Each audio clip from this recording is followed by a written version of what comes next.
दोस्तों, तलाक एक ऐसा शब्द है जिसमें व्यक्ति को गहरी पीड़ा और संघर्षों से जूझना पड़ता है। इसमें व्यक्ति को न सिर्फ व्यक्तिगत संघर्षों से जूझना पड़ता है, बल्कि समाज के ताने और आलोचनाएं भी सहनी पड़ती हैं। विवाह का टूटना सिर्फ कागजों पर ही नहीं होता, बल्कि दिल के टुकड़े भी उसी के साथ बिखर जाते हैं। आज की कहानी भी कुछ वैसी ही है, जिसमें सारिका और अभिषेक के 6 साल पुराने विवाह के पवित्र बंधन पर भी आखिरकार तलाक की मोहर लग ही जाती है। तो क्या है ये पूरी कहानी, जानने के लिए वीडियो में हमारे साथ लास्ट तक बने रहें। तो हेलो दोस्तों, मैं हूं मोहित और आप देख रहे हैं आपका अपना यूट्यूब चैनल क्राइम टेल्स। दोस्तों, आज की कहानी शुरू करें इससे पहले आपसे गुजारिश है कि प्लीज़ वीडियो को लाइक और चैनल को सब्सक्राइब कर दीजिए, और अगर आपको कहानी पसंद आए तो एक प्यारा सा कमेंट भी कर दीजिए। तो चलिए आज की कहानी शुरू करते हैं। दोस्तों, आज की कहानी कोर्ट रूम से शुरू होती है, जहां पर जज साहब अपना फैसला सुनाते हुए कहते हैं कि यह अदालत इस तलाक को मंजूर करती है। जज साहब के इस फैसले ने अदालत में खड़े अभिषेक और सारिका के चेहरे की चमक को धूमिल कर दिया था। दोनों की जिंदगी का फैसला हो चुका था, दोनों अब इस विवाह के बंधन से मुक्त हो चुके थे। लेकिन यह उनके लिए खुशी का समय था या दुख का समय था, यह कह पाना बहुत ही मुश्किल था। उन दोनों के वकील और रिश्तेदार खुशी खुशी विजयी मुस्कान के साथ कोर्ट परिसर से बाहर आ गए थे। अभिषेक का दिल टूट चुका था। भारी कदमों से चलता हुआ वह बाहर एक कॉफी शॉप पर जा बैठता है। सारिका भी अपनी स्कूटी लेकर जाने लगती है। उसका चेहरा भावहीन था, जिसे पढ़ने में अभिषेक असफल रहता है। दोस्तों, जीवन में ऐसे पल बड़े विचित्र होते हैं जिसमें हार और जीत को समझ पाना बड़ा कठिन हो जाता है। दोनों के घरवाले और रिश्तेदार जा चुके थे। कोर्ट में जो दोनों वकील आपस में बेइंतहा झगड़ रहे थे, वे दोनों अब बड़े प्रेम से एक दूसरे का हाथ पकड़े साथ में चाय पी रहे थे। किन की जिंदगी बिखरी, किन के सपने टूटे, किसी को भी इस बात से कोई मतलब नहीं था। दोनों के घरवाले और परिजन अपनी झूठी शान और अहंकार को तलाक रूपी परिणाम में बदलकर खुशी खुशी अपने अपने घर जा चुके थे। सारिका अब अभिषेक के सामने से गुजर रही थी तो एक नज़र वह अभिषेक को देखती है, लेकिन शायद अहम की दीवारें भावनाओं से ज़्यादा मजबूत थी और सारिका स्कूटी की स्पीड तेज करके निकल जाती है। ऐसा लग रहा था मानो अपना गुस्सा वह स्कूटी की स्पीड पे निकाल रही थी। तभी एक तेज आवाज़ आती है और अभिषेक सारिका की स्कूटी को सामने से आती एक कार से टकराते हुए देखता है। अभिषेक तुरंत उसकी ओर दौड़ पड़ता है। सारिका सड़क पर बेसुध पड़ी थी और उसके सिर से खून बह रहा था। सिर से बहते खून को देखकर अभिषेक घबरा जाता है। वह फौरन उसे उठाकर एक ऑटो से अस्पताल की तरफ दौड़ पड़ता है। सारिका की आंखें मूंदती जा रही थी, जिससे अभिषेक का डर बढ़ता जा रहा था। अस्पताल पहुंचते ही डॉक्टर सारिका का इलाज शुरू कर देते हैं। अभिषेक वहीं बैठ जाता है, क्योंकि इस हालत में वह सारिका को छोड़कर जाने को बिल्कुल भी तैयार नहीं था। उधर सारिका के एक्सीडेंट की खबर उसके भैया भाभी को भी मिल चुकी थी, लेकिन अभी तक भी वे अस्पताल नहीं पहुंचे थे। सारिका के माता पिता तो थे नहीं, बस भैया भाभी थे, तो मायके में बस भाभी और बड़े जीजा जी की ही चलती थी। दोनों ही खुद को कुछ ज़्यादा ही समझदार समझते थे, जिनकी सोच में रिश्तों की भावनाओं से ज़्यादा जोड़ तोड़ और स्वार्थ भरा हुआ था। दोस्तों, इधर सारिका को होश आ जाता है तो अभिषेक को देखकर हिचकिचाते हुए बोलती है, आप यहाँ? तब अभिषेक दुखी और दबी आवाज़ में बोलता है, क्यों, मुझे यहाँ नहीं होना चाहिए था? सारिका कहती है, आप जीत गए, मैं हार गई। अब आप इस शादी से आज़ाद हो गए हो। अब आपको मेरे साथ यहाँ समय बर्बाद नहीं करना चाहिए, आप चले जाइए। तब अभिषेक कहता है, सारिका प्लीज़, मैं तो दहेज का लोभी था, नालायक था, तुम्हें टॉर्चर करता था। अब तो तुम मुक्त हो गई हो मुझसे, तुम आज़ाद हो गई हो। अब तो तुम जो मन करे वो कर सकती हो। इस पर सारिका खामोश हो जाती है। कुछ देर खामोश रहने के बाद धीमी आवाज़ में सारिका अभिषेक से कहती है, पैर का ऑपरेशन नहीं कराया ना आपने? तो अभिषेक दबी आवाज़ में कहता है, नहीं, अब दर्द महसूस नहीं होता। मैंने कसम दी थी अपनी, वो तो मान लेते, आप कब समझोगे? सबका ख्याल रखते हो, लेकिन खुद का इतना कहकर सारिका उदास हो जाती है। तब अभिषेक कहता है, नहीं, अगर ख्याल रखता तो तुम्हें यूं ना खोता, एक हारा हुआ इंसान हूं मैं। ऐसा नहीं कहते अभिषेक, शायद मेरी नियति ही ऐसी थी। इतना कहते ही सारिका की आंखों से ना चाहते हुए भी आंसू छलक जाते हैं। माहौल बहुत गंभीर हो चुका था। अभिषेक सारिका के आंसू पोंछ रहा था तो सारिका कहती है कि सुनो, आप मुझे कोर्ट के डिग्री वाले वो 7 लाख रुपए मत देना। तब अभिषेक कहता है कि नहीं, वह पैसे तुम ले लेना, मैं नहीं चाहता कि तुम दर बदर की ठोकरें खाओ और अपने भैया भाभी के आगे हाथ फैलाओ।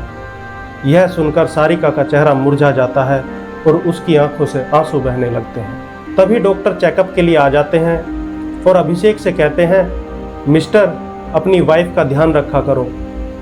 अभिषेक की समझ में नहीं आ रहा था वह क्या बोले। पिछले 3 साल से वे दोनों अलग रह रहे थे। तलाक की पहल भी सारिका की तरफ से ही हुई थी, जिसमें मुख्य भूमिका उसकी भाभी और जीजा की थी, जिनके सोच विचार अभिषेक से बिल्कुल भी मेल नहीं खाते थे। लेकिन सच तो ये था कि अभिषेक आज भी सारिका से बहुत प्यार करता था। इस तलाक को रोकने की उसने कई बार कोशिश की, लेकिन रोक नहीं पाता। कोर्ट में भी दोनों ने जज साहब के सामने बोलने की कोशिश की, लेकिन हमेशा की तरह सारिका की भाभी दीवार बनकर खड़ी हो जाती। डॉक्टर अब जा चुके थे। सारिका अभिषेक से कहती है, प्लीज़ अब आप घर चले जाइए, आपकी माँ आपका इंतज़ार कर रही होगी। तब दुखी मन से अभिषेक कहता है, तुम्हें इस हाल में छोड़कर मैं कैसे जा सकता हूँ। तब सारिका कहती है, अरे अब हमारा रिश्ता ही क्या रह गया है, अब तो तुम आज़ाद हो। इस पर अभिषेक बोला, तुम मुझे ही क्यों दोष दे रही हो, तलाक के पेपर तो तुम ही ने मुझे भेजे थे। सारिका बात रोकते हुए कहती है, चलो छोड़ो, कोई बात नहीं, अब तो सब कुछ बदल गया है, हमारी ज़िंदगी, हमारे रास्ते अलग हो गए हैं। लेकिन सारिका के चेहरे पर उसके दिल का दर्द साफ दिख रहा था। दोस्तों, अभिषेक कुछ और बोल पाता तभी सारिका के भैया और भाभी आ जाते हैं। भैया गरजते हुए अभिषेक को बोला, मिस्टर, अब क्या जान लोगे मेरी बहन की। अभिषेक अपमान का घूंट पीकर चुपचाप खड़ा रहता है, क्योंकि वहाँ हंगामा खड़ा करना ठीक नहीं था। भाई सारिका से बोला, यह सब कुछ अभिषेक का ही किया धरा है, वह बदला लेने के लिए तुम्हारी जान भी ले सकता है। सारिका से अब चुप नहीं रहा गया और अपने भैया से बोली, भैया प्लीज़ मुझे अकेला छोड़ दो, मैं अब जीना नहीं चाहती। उधर अभिषेक को वहाँ रहना सही नहीं लगा तो वह अपने घर आ जाता है। घर आकर वह देखता है कि उसकी बहन, बहनोई, वह परिवारजन सब जीत का जश्न मना रहे थे। सामने मेज पर मिठाई और कोल्ड ड्रिंक रखी हुई थी। अभिषेक मन ही मन दुखी हो रहा था और सोच रहा था कि क्या मनुष्य इतना असंवेदनशील हो सकता है कि किसी के तलाक पर खुशियां मनाए। दोस्तों, रात के 10 बज चुके थे। अभिषेक अपने बिस्तर पर लेटा हुआ बार बार करवटें बदल रहा था। उसे आज जीवन का कड़वा सच महसूस हो रहा था। रिश्तों की अहमियत तभी समझ आती है जब सब कुछ खत्म हो जाता है। सारिका 3 साल पहले घर छोड़कर जा चुकी थी, लेकिन कहीं न कहीं एक उम्मीद बाकी थी कि वह जरूर वापस आएगी। लेकिन आज कोर्ट की मोहर ने वह उम्मीद भी खत्म कर दी थी। यह सोचते सोचते अभिषेक की आंखें गीली हो जाती हैं। अलमारी में आज भी सारिका के कुछ कपड़े और साड़ियाँ रखी थी, जिन्हें अभिषेक ने आज भी संभाल कर रखा हुआ था। नींद आज अभिषेक की आंखों से कोसों दूर थी। उसे बीते हुए सारिका के साथ के वो पल याद आने लगते हैं कि कैसे बिन माँ बाप की सारिका का रिश्ता आते ही घर में भूचाल आ गया था। लेकिन उसकी फोटो ने अभिषेक का दिल जीत लिया था। जब वह उसे पहली बार देखने गया था, तब गंभीर मूरत की तरह बैठी सारिका की आंखों ने बहुत कुछ बयां कर दिया था। उसका अभिषेक से ये कहना कि आपको मुझसे जीवन में कभी भी कोई शिकायत नहीं मिलेगी, इस बात ने तो अभिषेक का दिल जीत लिया था और इस एक बात ने ही शादी का फैसला कर दिया था। ससुराल में आने के बाद सारिका ने अपना वायदा पूरी तरह निभाया भी, लेकिन शायद परिस्थितियों के साथ वह सामंजस्य नहीं बैठा पाई। अभिषेक की मां गाहे बजाहे उसे कोसने से बाज नहीं आती थी, और फिर जब छोटी बहू अमीर घराने से आ गई तो उसका जीवन और कठिन हो गया था। अभिषेक के पास कोई स्थायी रोजगार नहीं था और उसका छोटा भाई एक बड़ी कंपनी में मैनेजर था। भाई की इस बड़ी आमदनी ने अभिषेक को छोटा कर दिया था और सारिका को महत्वहीन। सारिका इन बातों से टूटती चली गई थी। 3 साल ऐसे ही बीत गए और एक दिन अभिषेक की अनुपस्थिति में सारिका का भाई और जीजा उसे मायके ले आते हैं। बात अब मान सम्मान और अहम की आ जाती है। जिन्हें अपने जीवन का फैसला करना था वे दूसरे लोगों के अभिमान में उलझ कर रह जाते हैं। अभिषेक ने पहल भी की थी लेकिन असमर्थ रहा। सारिका शायद इतनी निराश हो चुकी थी कि ससुराल से अब उसे उम्मीद की कोई किरण नहीं दिखाई दे रही थी। अभिषेक बिस्तर पर लेटा हुआ अतीत की इन यादों में खोया हुआ था कि तभी उसके फोन की घंटी बजती है। स्क्रीन पे सारिका का नाम देखता है तो वह तुरंत कॉल रिसीव कर लेता है। सारिका दुखी आवाज में बोलती है कि भैया ने आपके लिए बहुत बुरा कहा, उनकी तरफ से मैं आपसे माफी मांगती हूँ। इतना सुनते ही अभिषेक कहता है ये सब छोड़ो, ये बताओ अब तुम्हारी तबीयत कैसी है? अब तुम्हारे पास अस्पताल में कौन है? तुमने खाना खाया या नहीं? सारिका धीमी आवाज में कहती है नहीं, खाने की इच्छा नहीं है मेरी। तब अभिषेक कहता है अरे हद करती हो, रुको मैं आता हूँ। इतना कहकर अभिषेक एक पल की भी देरी किए बिना होटल से खाना पैक करवाकर अस्पताल में पहुंच जाता है। दोस्तों, अभिषेक के अस्पताल पहुंच जाने पर सारिका के चेहरे की चमक साफ दिखाई दे रही थी। वह कहती है मुझे पता था आप जरूर आओगे। तब अभिषेक लाड लड़ाते हुए बोलता है कि ये लो पहले खाना खाओ, कैसा हाल बना रखा है तुमने। सारिका प्यार भरी आंखों से अभिषेक को निहार रही थी। सारिका हाथ धोना चाहती थी तो अभिषेक उसे सहारा देकर उठाता है और वॉशरूम में ले जाकर उसके हाथ धुलवा लाता है। कुछ देर बाद दोनों खाना खाने लगते हैं।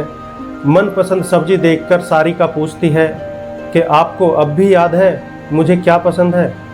तब अभिषेक बड़े प्यार से सारिका से कहता है कि क्यों, तुम्हें क्या लगता है कि मैं तुम्हें भूल सकता हूँ?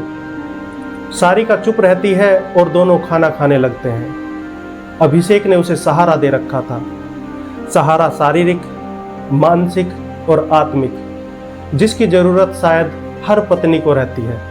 कुछ पल की खामोशी के बाद अभिषेक सारिका से बोला कि सारिका मेरी एक बात मानोगी? सारिका ने उम्मीद भरे स्वर में कहा क्या? इस पर अभिषेक कहता है वापस चलो तुम, मुझे तुम्हारी जरूरत है।